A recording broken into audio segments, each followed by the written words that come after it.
Inilah headline news Metro TV bangkit bergerak bersama. Pemirsa, Komisi Pemberantasan Korupsi menetapkan tersangka baru dalam kasus dugaan suap dalam penanganan perkara di Mahkamah Agung. Juru bicara bidang penindakan KPK Ali Fikri mengatakan saat ini KPK masih terus mengumpulkan alat bukti. Pihak KPK akan menyampaikan kepada masyarakat setiap perkembangan kasus ini. Ali enggan merinci total dan identitas tersangka baru dalam yang masih diproses hukum ini. Pengumuman baru akan dilakukan saat seluruh proses penyelidikan sudah dilakukan. Ali menambahkan KPK membutuhkan waktu untuk melengkapi berkas perkara dalam kasus ini.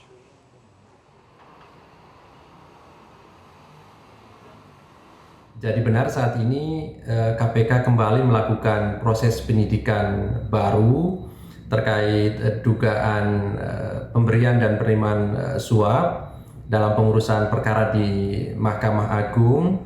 Tentu setelah sebelumnya kami menemukan kecukupan adanya alat bukti termasuk pihak yang dapat dipertanggungjawabkan secara hukum. Para pihak yang telah ditetapkan sebagai tersangka pada proses penyidikan perkara ini, tentu kami nanti akan sampaikan secara resmi setelah seluruh proses penyidikan ini cukup, karena saat ini kami masih terus mengumpulkan dan melengkapi alat bukti. Andi Desviandi terdakwa pemberi suap terhadap Rektor nonaktif Unila Karomani dalam kasus penerimaan mahasiswa baru jalur mandiri Universitas Lampung menjalani sidang perdana dan didakwa menyuap Karomani dengan uang tunai sebesar 250 juta rupiah.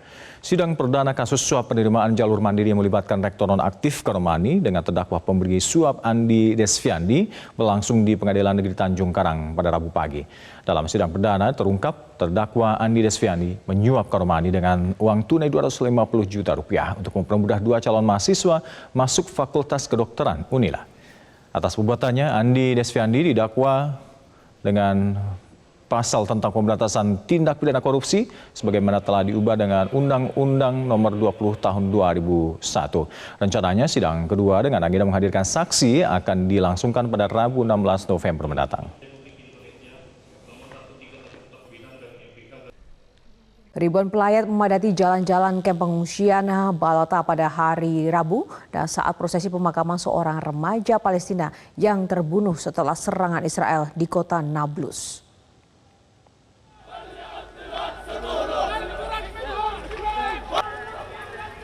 Pejabat Palestina mengatakan remaja itu sengaja dibunuh oleh tentara Israel saat militer Israel menyerang warga Palestina.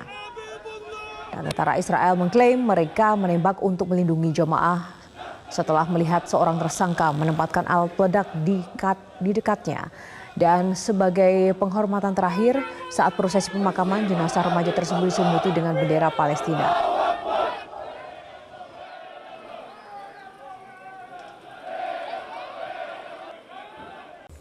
Aksi unjuk rasa selama 24 jam dari para pekerja yang melakukan pembokokan umum menentang kenaikan harga di Athena Yunani membuat para wisatawan terganggu dalam perjalanannya. Sejumlah transportasi umum saat demo berlangsung tutup akibat aksi ini. Untuk melanjutkan perjalanan, para wisatawan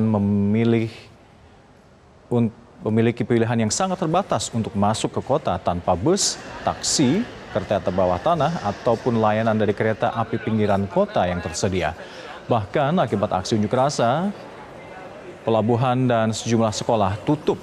Seperti diketahui, Eropa telah menghadapi serangkaian protes dan pembokokan atas melonjaknya biaya hidup karena perang Rusia-Ukraina telah menaikkan harga energi dan pangan.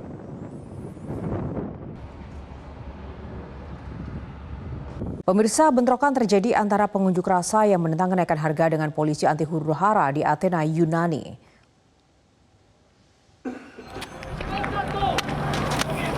Bentrokan terjadi setelah sekelompok kecil demonstran melemparkan bom molotov dan batu ke arah polisi yang kemudian dibalas dengan tembakan gas air mata dan granat kejut. Menurut petugas berwenang, tidak ada korban dalam bentrokan tersebut. Sementara itu, akibat aksi ini pelayanan di seluruh negeri terganggu.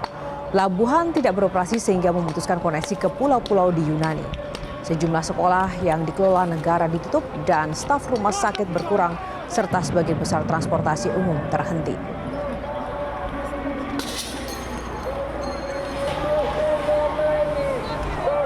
Korea Selatan mengatakan pada hari Rabu waktu setempat pihaknya telah menemukan puing-puing rudal Korea Utara yang telah ditembakkan ke arah selatan beberapa waktu lalu. Pemirsa, Kementerian Pertahanan Korea Selatan mengatakan analisis puing-puing sepanjang 3 meter yang diambil dari perairan dekat perbatasan Laut Timur Korea pada hari Minggu lalu menunjukkan ini adalah salah satu rudal permukaan ke udara SA-5 Korea Utara. Lebih lanjut, Kementerian Pertahanan Korea Selatan mengatakan rudal serupa juga digunakan militer Rusia melakukan serangan darat selama invasi ke Ukraina. Sementara itu, dengan adanya temuan ini, Kementerian Pertahanan Korea Selatan mengatakan sangat mengutuk penembakan SA-5 oleh Korea Utara yang dilihatnya sebagai pelanggaran terhadap perjanjian militer antar Korea 2018 untuk mengurangi ketegangan.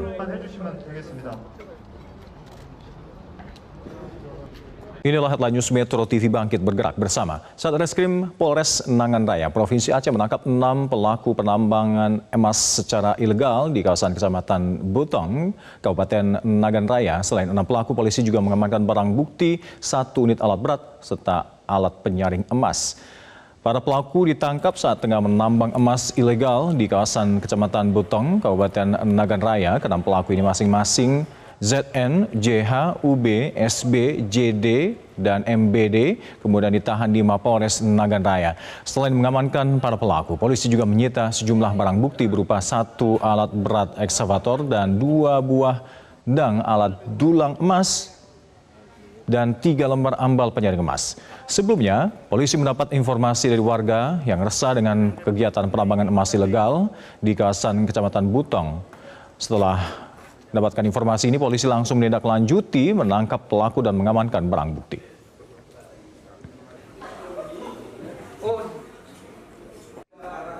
Selamat siang pemirsa, Anda menyaksikan Headline News pukul 14 waktu Indonesia Barat di Metro TV Bangkit bergerak bersama.